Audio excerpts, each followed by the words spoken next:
나는 평범한 50대 남성이다.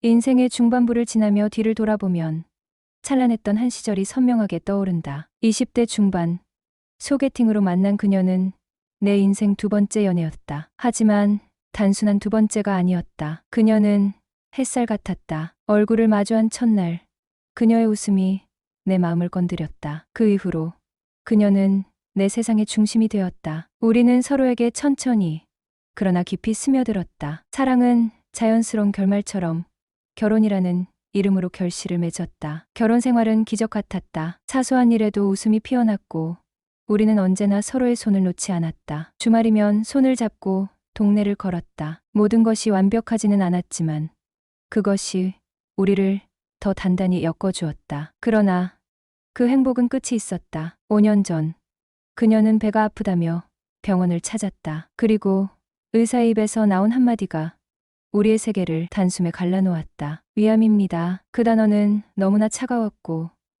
지나치게 가혹했다. 수술과 치료가 이어졌다. 그녀는 강했다. 끝까지 웃음을 잃지 않았고 나를 안심시키려 했었다. 하지만 병은 잔혹했다. 우리는 매일 병원을 오가며 기적을 빌었다. 그러나 암은 우리의 기도를 비웃듯 1년 만에 재발했다. 그 뒤의 시간은 손끝에서 모래처럼 흘러내렸다. 결국 그녀는 하늘나라로 떠났다. 그날 이후 내 삶은 멈춘 듯 흘렀다. 아니, 정확히 말하자면 멈춘 것과 다름없는 느릿느릿한 흐름이었다.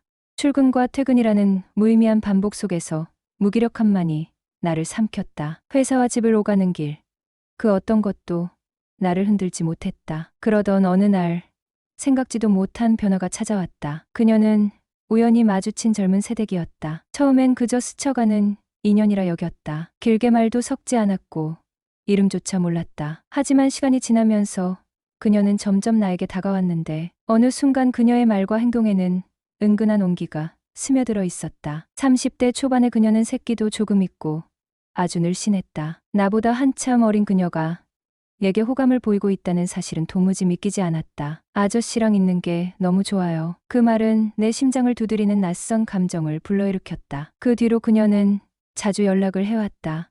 시간 괜찮으시면 같이 밥 먹어요. 어때요? 보고 싶은데. 나는 이게 꿈인가 생시인가 싶었다. 그리고 때때로 툭툭 던지는 플러팅 섞인 농담들은 내가 그리워했던 삶의 생기를 불어넣고 있었다. 아저씨는 왜 이렇게 멋있으세요? 정말 반칙 아니에요? 처음 들었을 땐 당황스러웠다. 멋있다는 말을 들은 게 언제였던가. 나는 당혹스러움을 숨기려 어색한 미소로 받아넘겼지만 그녀는 장난스러운 웃음으로 내 반응을 즐기는 듯 보였다. 혹시 아저씨 때문에 제가 너무 설레서 잠 못 들면 책임져 주실 거죠? 그녀는 웃음기 가득한 얼굴로 말했다. 농담이라는 걸 알면서도 그 안에 담긴 미묘한 진심이 내 심장을 마구 뛰게 하였다. 어느 날 그녀가 이렇게 묻기도 했다. 왜 그렇게 멋진데 아직 혼자 계세요? 이런 사람 놓치면 다들 후회하겠어요. 나는 뭐라 대답해야 할지 몰라 얼버무렸다. 그녀는 그 모습을 보며 고개를 갸웃거리더니 웃으며 덧붙였다. 그럼 제가 그 후회 안 하게 도와드릴까요? 어머님께서 오래도록 거주하시던 집이 재개발 지역으로 지정되면서 조금 아래로 내려간 곳에 새로 다가구 주택을 짓게 되었다. 어머님이 연로하시다 보니 나는 일주일에 한 번씩 들러 안부를 확인하며 작은 수발을 들어드리곤 했다. 그날도 사무실에서 시간을 내어 들렀는데 낯선 젊은 여자가 어머님과 마주 앉아 있는 모습을 보았다. 어머니는 웃으며 그녀를 내게 소개했다. 옆집으로 새로 이사온 새댁이란다. 혹시 여름휴가 때 계약하셨다는 그분이신가요? 네. 맞아요. 그녀는 고개를 살짝 숙이며 미소 지었다. 검은 롱스커트에 하얀 블라우스를 입고 머리를 단정하게 올려 묶은 그녀는 30대 초반쯤으로 보였다. 여자 나이 30이면 정말 한창 물이 오를 때다. 그래서인지 그녀는 마치 봄바람처럼 생기가 넘쳐나 보였다. 날 쳐다보며 웃을 때마다 나는 마치 전기가 흐른 듯 가슴이 두근거리고 머리끝까지 간지러웠다. 어쩌면 그녀는 자신도 모르고 그 미소 한 번에 내 마음을 완전히 빼앗아 버린 걸지도 모른다. 잠시 후 그녀는 어머님과 나에게 가볍게 인사한 뒤 조용히 자리에서 일어나 옆집으로 돌아갔다. 그녀가 조용히 문을 닫고 사라지는 순간까지 나는 한 걸음도 움직이지 못한 채 그녀의 뒷모습에 시선을 고정하고 말았다. 무언가에 홀린 사람처럼 눈을 떼지 못했던 것이다. 걸음걸이가 부드럽게 이어질 때마다 스커트 자락이 살짝 흔들리고 그 움직임은 바람을 따라 춤을 추는 것 같았다. 뒤로 묶은 머리카락은 그녀의 고개가 살짝 기울 때마다 찰랑거리며 햇빛을 받아 반짝였다. 젊음이란 게 이렇게 눈부신 것이었나. 그동안 꽉 막혀 있던 내 연애 세포가 그 찰나에 오랫동안 조용히 잠들어 있던 감각들이 마치 포텐이라도 터진 듯 단번에 내 안에서 울려 퍼졌다. 마치 오랫동안 갈라진 땅에 비가 스며들 듯 그녀의 모습이 내 마음 속 깊은 곳을 촉촉히 적시는 기분이었다. 그녀의 걸음은 점점 멀어지고 있었지만 내 시선은 여전히 그녀의 실루엣을 따라가고 있었다. 이게 대체 뭐지? 대체 나는 왜 이러는 걸까? 내가 저 여자를 원하고 있는 건가? 설마 아니겠지. 현관 앞에 멈춰선 채 몇 번이고 스스로에게 물었지만 대답은 없었다. 마음은 이미 그녀의 뒷모습과 함께 멀리 걸어가 버린 듯했다. 며칠 뒤 어머니 댁을 찾았지만 집 안은 텅 비어 있었다. 혹시나 싶어 옆집 초인종을 눌렀다. 잠시 후 그녀가 문을 열고 나왔다. 어머님 지금 저희 집에 와 계세요. 아, 그러셨군요. 집에 안 계시길래. 그녀는 말끝을 흐리며 살짝 고개를 돌렸다. 그러더니 갑자기 얼굴이 붉어지며 문을 넓게 열어주었다. 들어오세요. 어머니도 곧 깨어나실 거예요. 그럼 잠시만 실례하겠습니다. 거실로 들어서자 어머니께서 소파에 편안히 누워 주무시고 계셨다. 그녀는 조용히 커피 한 잔을 내려놓고 내 앞에 두 무릎을 가지런히 모아 앉았다. 어머니께서 여기가 편하신가 봐요. 집에서는 잘 안 쉬시더니. 그녀는 조심스레 고개를 끄덕였다. 하지만 그녀의 옅은 미소 뒤에 그늘이 스쳐 지나갔다. 문득 그녀의 옆모습에서 수심이 엿보였다. 혹시 무슨 고민 있으세요? 내가 조심스럽게 말을 꺼내자 그녀는 순간 움찔하며 고개를 저었다. 아니에요. 별거 아니에요. 그녀는 말꼬리를 흐리며 시선을 피했다. 그러더니 자리에서 일어나 주방으로 향했고 잠시 후 과일 접시를 들고 나왔다. 보험회사에 다니신다고 들었어요. 네. 맞아요. 그녀는 사과 조각을 집어 들고 한 입 빼어 물었다. 작은 입에 담긴 사과를 오물거리며 살짝 입가를 가리는 모습이 괜스레 귀엽다는 생각이 들었다. 일은 괜찮으세요? 힘들지 않으신가요? 사람 상대하는 게 조금 어렵긴 한데요. 그래도 잘 적응하고 있어요. 그녀가 고개를 끄덕이며 웃었지만 다음 질문이 그녀의 미소를 걷어갔다. 그런데 신랑분은 잘 안 보이시네요. 그녀의 표정이 금세 어두워졌다. 나는 다급히 말을 이어갔다. 아, 제가 실례되는 질문을 했나요? 아니에요. 그냥 대답하기 좀 어렵네요. 그녀는 애써 웃으며 대화를 돌렸다. 명함 있으세요? 하나 주실래요? 아, 네. 잠시만요. 나는 지갑에서 명함을 꺼내 건넸다. 그녀는 잠시 그것을 바라보다가 자리에서 일어나 작은 방으로 들어갔다. 안에서 무언가를 뒤적이는 소리가 들렸고 곧 방문이 열렸다. 그녀가 나온 순간 나는 살짝 당황했다. 이전보다 가벼워진 옷차림과 얼굴에 번진 홍조는 분위기를 한층 더 묘하게 만들었다. 커피 조금 더 드릴까요? 그녀는 잔잔한 미소를 지었지만 나는 그녀의 행동에 담긴 의도를 가늠할 수 없었다. 왜 이러지? 나한테 잘 보이려는 건가? 하지만 그럴 리 없다고 스스로를 타이르면서도 머릿속은 그녀의 행동과 그 표정을 곱씹으며 복잡해졌다. 그녀의 마음속에는 지금 무슨 생각이 가득 차 있는 걸까? 설마 나를 유혹하는 것일까? 그럴 리는 없었다. 매일 퇴근이 그렇게 늦으세요? 아뇨. 매일 늦으면 직장 다니기 힘들죠. 일찍 끝날 때도 있어요. 그녀가 가볍게 고개를 끄덕이며 웃었다. 저는 해숙이에요. 정해숙. 그녀가 자신의 이름을 말할 때 나도 모르게 내 이름을 말할 준비를 했다. 그런데 해숙은 미소를 지으며 고개를 저었다. 알아요. 어머니께서 많이 말씀하셨어요. 경태 씨. 맞죠? 올해 50살. 사별 후 혼자 지내신다고. 어머님이 별의별 얘기를 다 하셨네요. 제 앞에서 아들 자랑을 너무 많이 하셔서 웬만한 건 다 알고 있어요. 고등학교 때까지 운동을 했다는 것도 알아요. 그래서 그런지 남성미 넘치시는 것 같기도 하고. 호호. 거실의 분위기가 조금 묘해졌다. 어머님이 깨어나신 것 같아요. 이제 가셔야겠네요. 해숙이 어머님을 쳐다보며 일어났다. 그때 어머님의 목소리가 들렸다. 작은 애야, 언제 온 거니? 어머님. 집에 안 계시길래 찾아왔어요. 주무시고 계셔서 깨울 수가 없었어요. 늙으니 피곤하구나. 집에 가자꾸나. 새댁한테 미안해서 어쩌냐. 그녀는 주방에서 접시를 정리하며 미소를 지었다. 아뇨. 정말 좋았어요. 할머님. 그때 그 말이 내게 하는 말인 줄 알았다. 해숙과 내 시선이 마주쳤다. 그녀는 금세 고개를 숙이며 다가가 소파에서 일어나신 어머님을 부축했다. 현관문을 나설 때까지 해숙은 나를 따라왔다. 대문을 닫기 전 그녀는 잠깐 내 손에 무언가를 쥐어주었다. 내가 뒤를 돌아보니 해숙의 얼굴에는 여전히 붉은기가 돌고 있었다. 그리고 그 얼굴에서 어딘지 모르게 요염한 분위기가 묻어났다. 어머님을 집에 데려다주고 사무실로 돌아가기 위해 차에 올라타서야 나는 그녀가 건넨 메모지를 펼쳤다. 꼬깃꼬깃 접힌 메모지를 펴는 순간 내 가슴은 미친 듯이 뛰었다. 그때의 설렘이 아직도 내 가슴 속에 남아있다. 메모지 위에는 핸드폰 번호와 함께 이름이 적혀 있었다. 그 순간 머릿속이 하얘졌다. 새댁인 그녀가 나에게 연락처를 은밀히 건넸다. 대체 무엇을 바라고 그런 걸까? 그녀가 신랑에 대해 물었을 때 그 어두워진 표정은 이와 관련이 있는 걸까? 나는 그날 밤 제대로 잠을 자지 못했다. 내 머릿속에는 온갖 생각들이 떠돌았고 결국 뜬 눈으로 밤을 지새웠다. 그녀가 나에게 건넨 메모지 하나가 이렇게 내 마음을 흔들어 놓은 거였다. 며칠 뒤 출장길에 그녀의 사무실 근처를 지나게 되었다. 그 순간 내 마음은 미친 듯이 두근거렸다. 전화를 해볼까?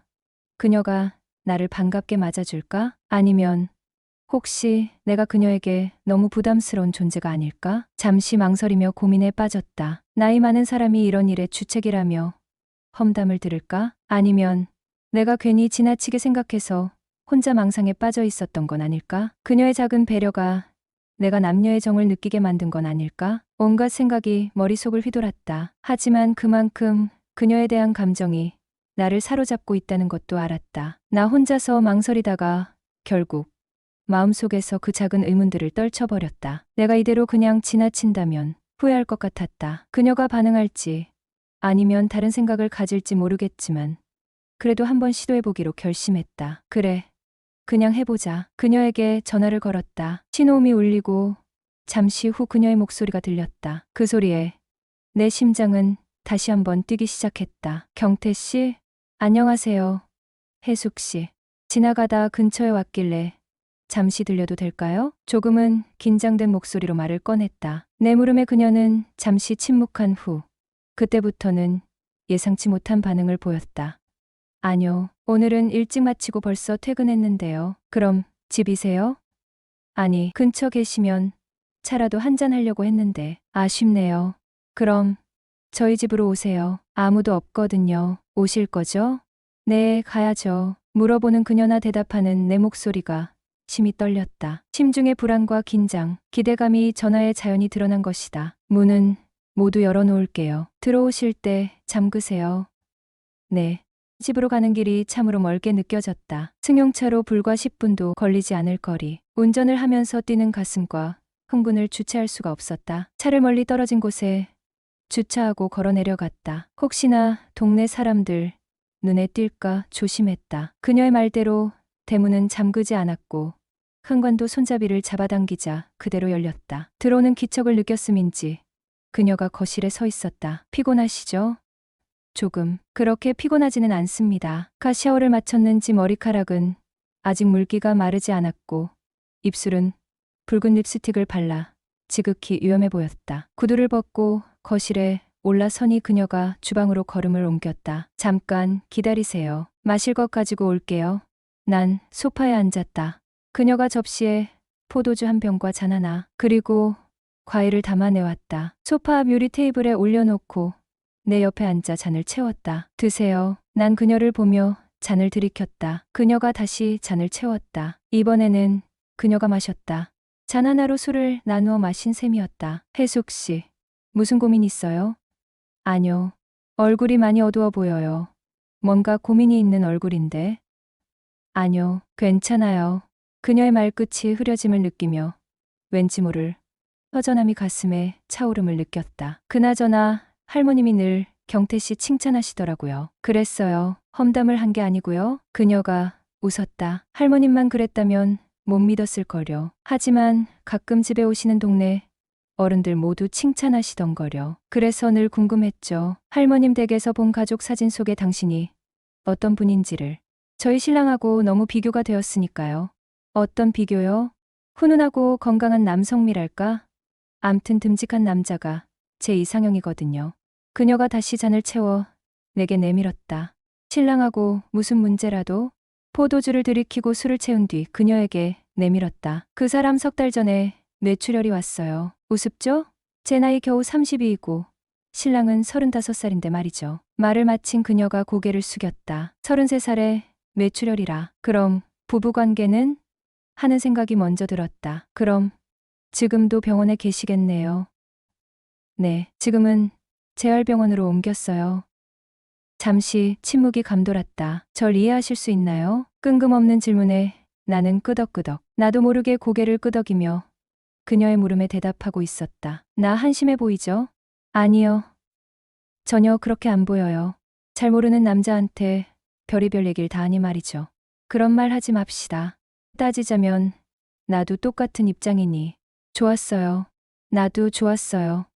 하하. 당신과 함께하는 시간이 너무 소중하게 느껴지니깐. 정말 오랜만이에요. 외간 남자랑 이렇게 한잔하는 거조차. 그 남자가 먼저 저더러 이혼하자더군요.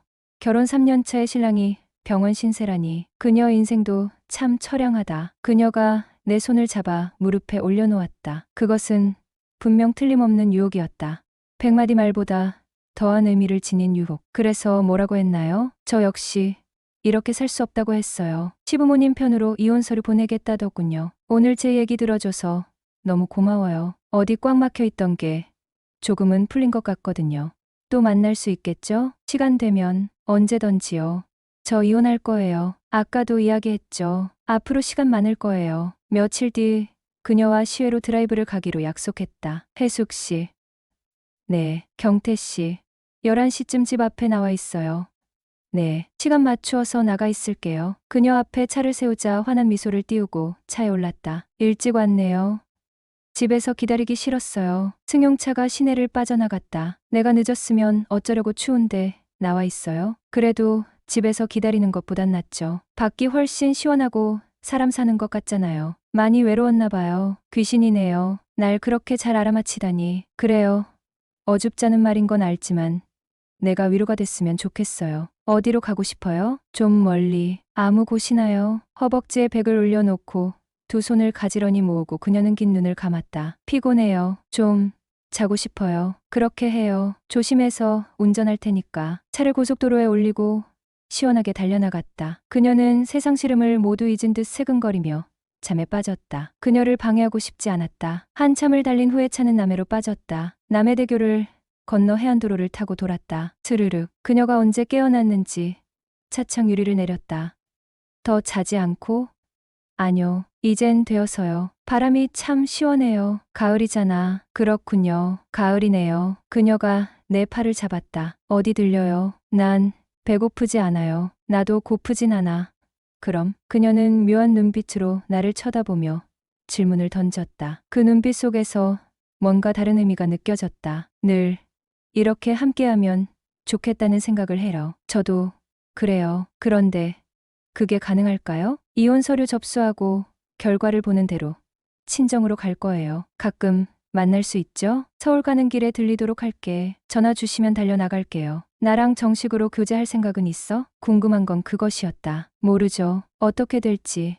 하지만 당신이 부르면 아마 나올 것 같아요. 당신을 잊어버리기는 어려울 것 같아요. 하지만 제 생활을 존중해 주셔야 해요. 그래, 당연한 거지. 그녀는 이혼을 했고 곧바로 친정으로 갔습니다. 여전히 혼자이고 가끔 서울 출장길에 그녀에게 들립니다.